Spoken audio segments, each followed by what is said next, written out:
Kisah pilu keluarga miskin tinggal di rumah kayu yang dihuni 10 orang, kulkas rusak jadi lemari hingga tas sekolah di tali rafia.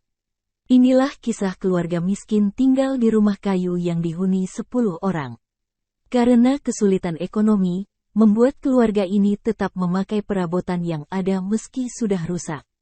Seperti terdapat kulkas dengan kondisi rusak parah dan pintunya sudah lepas, tapi tetap digunakan sebagai lemari makanan oleh keluarga tersebut.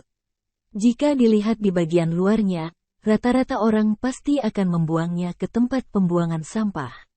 Meski hidup dalam kemiskinan, pendidikan anak tetap mendapat prioritas. Dalam video berdurasi 1 menit 11 detik itu, terlihat tas sekolah yang talinya putus dimodifikasi agar bisa digunakan kembali. Rumah kayu beratap seng ini menjadi tempat berteduh seorang pengrajin bernama Mustafa bersama 9 orang anggota keluarganya. PKU mengatakan, Mustafa sudah 10 tahun terakhir menderita penyakit tulang belakang bengkok dan harus menggunakan tongkat untuk berjalan. Dokter menyarankan agar dilakukan operasi untuk mengatasi masalah tulang belakang tersebut, namun Mustafa mengalami kendala keuangan.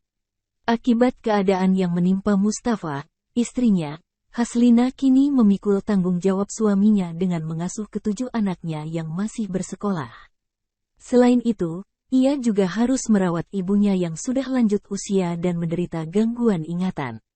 Meski bekerja sebagai guru kelas agama dan fardu ain, kafah, penghasilan Haslina tidak cukup menutupi biaya hidup keluarganya. Diketahui, Mustafa dan keluarganya berdomisili di kota Kuala Muda, Kedah. Kisah hidup yang dialami Mustafa dan Haslina sekeluarga menjadi perhatian PKU dan masyarakat. Menurut PKU, pihaknya telah memberikan donasi berupa kulkas baru dan kebutuhan lainnya untuk keluarga. Di kolom komentar, rata-rata netizen mendoakan dan mau memberikan bantuan. Download Tribun X sekarang, menghadirkan lokal menjadi Indonesia.